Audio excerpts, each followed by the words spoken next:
¿Qué tal? Buenas tardes. Nosotros somos alumnos de la Universidad Vizcaya de las Américas, licenciatura en fisioterapia. Eh, Nuestro equipo está conformado por Edwin López, América Villanueva y Adair Martínez. Nosotros les vamos a hablar sobre lesiones muscular. Antes que nada empezaremos definiéndolo. Es una contracción continua e involuntaria del músculo en alguna de sus fibras que aparece al realizar un esfuerzo. Se manifiesta como un abultamiento de la zona que implica dolor y alteración normal del funcionamiento del músculo. Tiene muchas causas, sus principales es el sobreesfuerzo, ya que le exigimos una intensidad repetitiva durante un tiempo prolongado, sin descanso. Esto puede producirnos una lesión. También en el caso de posturas inadecuadas que mantenemos sobre demasiado tiempo o un tiempo demasiado prolongado.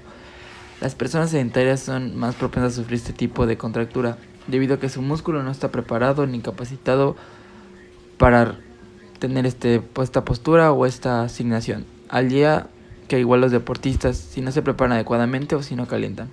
El estrés emocional debido a la tensión acumulada, la deshidratación debido a la falta de agua y otros componentes como el magnesio, glucosa, etc., que aumentan las probabilidades de sufrir una contractura, ya que son elementos importantes para el correcto funcionamiento de los músculos.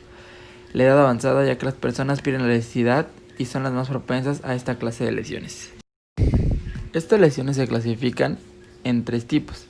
Durante el esfuerzo. Esto se debe a que la lesión aparece mientras realizamos el ejercicio físico. El cuerpo metaboliza las sustancias activas y produce el movimiento, pasando a ser sustancias de desecho o inactivas. Si el esfuerzo es excesivo por dureza o por falta de entrenamiento, el organismo no depura los metabolitos de manera adecuada y se produce un dolor y una inflamación. Posterior al esfuerzo. Este es cuando el músculo es incapaz de volver al estado de reposo. A veces ocurre que después de un ejercicio muy intenso, el músculo ha sido sometido a gran trabajo y no es capaz de volver a su estado original. Residuales. Cuando hay una lesión grave, la musculatura que rodea tiene que contraerse como protección. Esto hace que, aunque esté curada la lesión principal, los músculos de alrededor siguen demasiado contracturados. Signos y síntomas.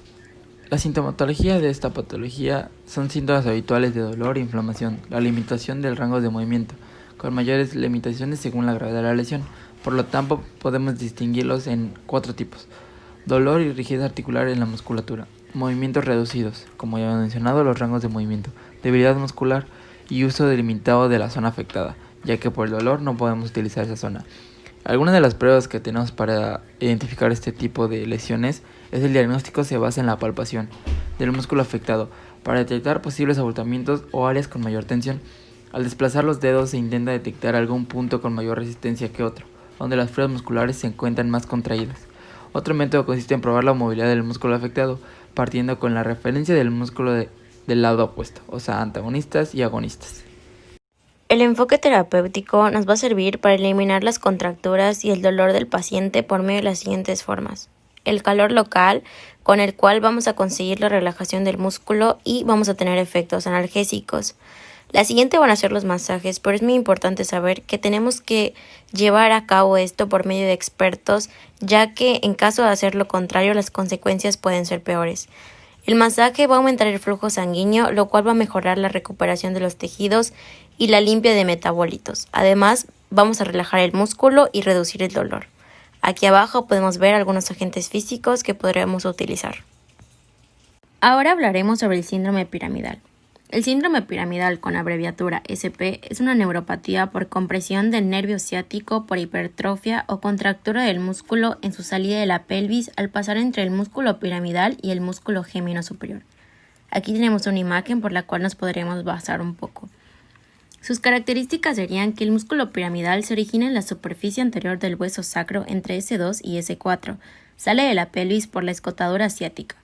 Discurre hacia abajo por la zona glútea y se inserta mediante un tendón largo en el borde superior del trocánter mayor del fémur. El músculo piramidal es el principal rotador externo cuando la cadera está en posición neutra o en extensión y actúa como abductor cuando la cadera se encuentra en flexión y proporciona estabilidad durante la marcha y la bipedestación. Las causas más frecuentes son los traumatismos de repetición, el sobreuso, los espasmos musculares o la inflamación de tejidos blandos que provoquen una comprensión del nervio ciático. Las alteraciones biomecánicas, como la hiperlordosis lumbar, dimestrías de extremidades inferiores, rodillas en valgo, etc. Signos y síntomas. Los síntomas del síndrome del piramidal son tumefacción, molestias y dolor en el glúteo. Además, el síndrome produce un reflejo por el seguimiento del nervio ciático, que baja por la mitad del glúteo hasta detrás de la curva. Suele llegar hasta la zona posterior del muslo. Según Toral, tendría que ser muy intenso para que el dolor llegara al pie. Puede aparecer dolor en la palpación. Clasificaciones. Síndrome piriforme primario. Patologías intrínsecas del músculo como el dolor, miones anatómicas y miocitosis osificante. Síndrome piriforme secundario. Otra etiología del síndrome piriforme con la exclusión de patología lumbar. Enfoque terapéutico. Ejercicios de estiramiento, automasaje, ultrasonidos. Electroterapia TENS puede ayudar a reducir el espasmo y bloquear el dolor. Infiltraciones ecoguiadas de corticoides y anestésicos.